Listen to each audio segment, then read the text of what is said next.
A trade cycle has different features. The first of all, the first feature is the movement or the fluctuations in economic activities.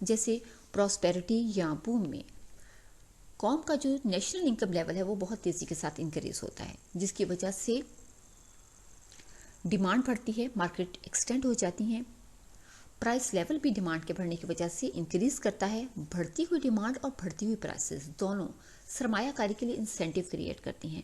سرمایہ کاری کا جب level increase ہوتا ہے، یہ factors of production کی employment کو بڑھا دیتا ہے۔ فیکٹرز آف پروڈکشن زیادہ مقدار میں امپلائی کیے جاتے ہیں، انکم لیول انکریز کر جاتا ہے، جو مزید ڈیمانڈز اور مارکیٹس کو ایکسٹینڈ کرنے کا باعث بنتا ہے۔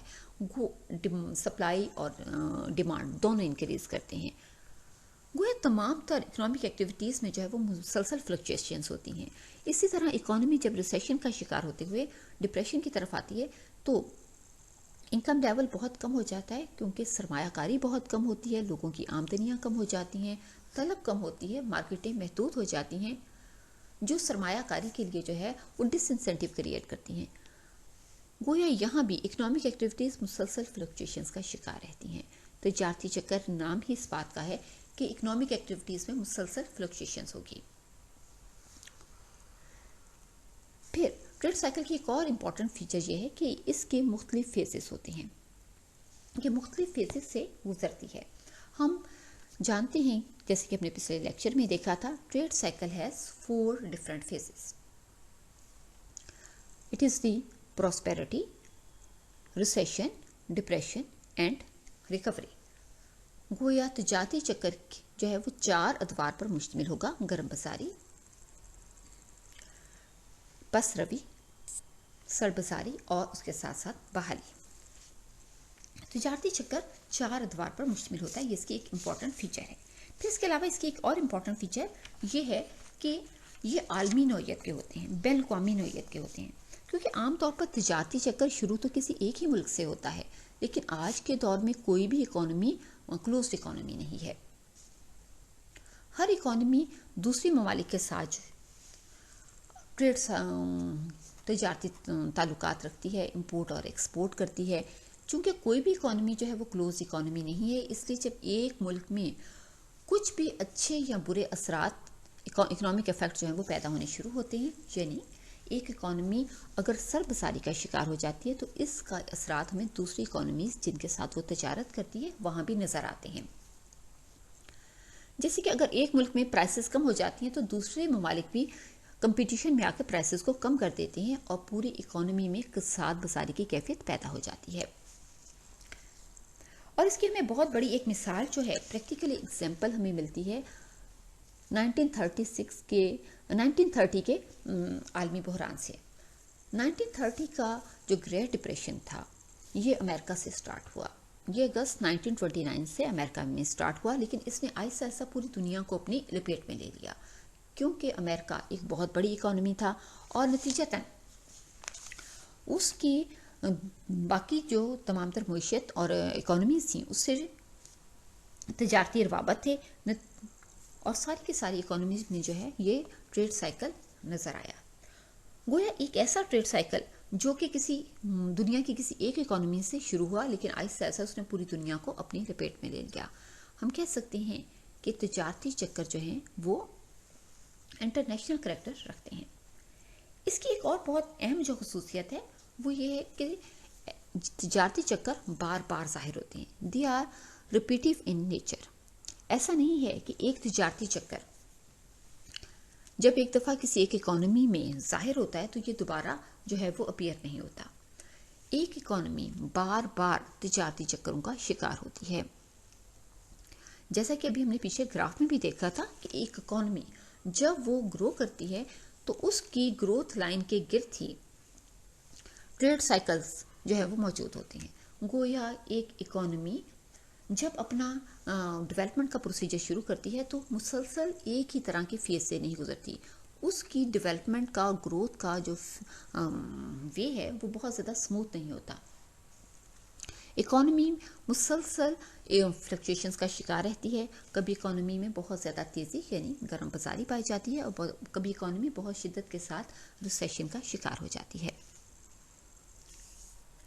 اس کے علاوہ اس کی ایک اور امپورٹنٹ جو فیچر ہے وہ ہے مدت میں مطابقت، کیونکہ سر بازاری اور گرم بازاری دونوں اگرچہ تمام تر اکنامک سیکٹرز میں بیک وقت جو ہیں وہ اپیئر ہوتے ہیں. ایسا نہیں ہے کہ کسی ایک اکنامک سیکٹرز میں تو آپ کو پراسپیرٹی نظر آئے اور کسی دوسرے سیکٹر میں ڈپریشن موجود ہو. ایسا نہیں ہے کہ انڈسٹری بہت تیزی کے ساتھ ڈیولپ ہو رہی ہو اور وہاں بہت شدید جو ہے وہ گرم بازاری پائی جاتی ہو، جبکہ ایگریکلچر سیکٹر میں مندے کی یا ڈپریشن کی کیفیت ہو.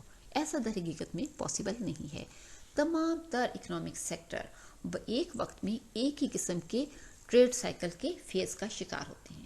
یعنی اگر اکانومی میں گرم بازاری ہے تو تمام تر سیکٹرز میں گرم بازاری ہی ہوگی، اور اگر اکانومی میں ڈپریشن ہے تو اس وقت جو ہے ساری کی ساری اکانومی سب سیکٹر جو ہیں وہ کساد بازاری یا ڈپریشن کا شکار ہوں گے. اس کے پیچھے وجہ یہ ہے کہ ایک صنعت کی خوشحالی دوسرے صنعت کی خوشحالی کا باعث بنتی ہے. اگر ایگریکلچر سیکٹر بہت تیزی سے گرو کر رہا ہو، اس کی پروڈکشن لیول بڑھ رہی ہو، تو اس کا مطلب ہے ان کی آمدنی بھی بڑھ رہی ہے. ان کی بڑھتی ہوئی آمدنیاں انڈسٹری کے سیکٹر کے لیے، انڈسٹریل کموڈیٹیز کے لیے ڈیمانڈ میں اضافہ کریں گی، چنانچہ انڈسٹری ترقی کرے گی. اور اسی طرح ایگریکلچر سیکٹر کی پروڈکشن انڈسٹریز کو را مٹیریل پرووائڈ کرے گی اور تب بھی انڈسٹریز ترقی کریں گی. گویا ایک سیکٹر کی ڈیولپمنٹ پر ہی دوسرے سیکٹر کی ڈیولپمنٹ کا انحصار ہوتا ہے. اور اسی طرح جب ایک صنعت میں اگر بدحالی کا عمل شروع ہو جائے تو اس کا اثر بھی دوسری صنعتوں پر پڑتا ہے. سب صنعتیں جو ہیں وہ بدحالی کا جو ہے وہ شکار ہو جائی ہیں. اور اس میں ایک ایگزامپل جو ہے وہ کنزیومر گوڈز اور انویسٹمنٹ گوڈز یعنی اشیاء صرف اور اشیاء سرمایہ کی بھی دی جا سکتی ہیں.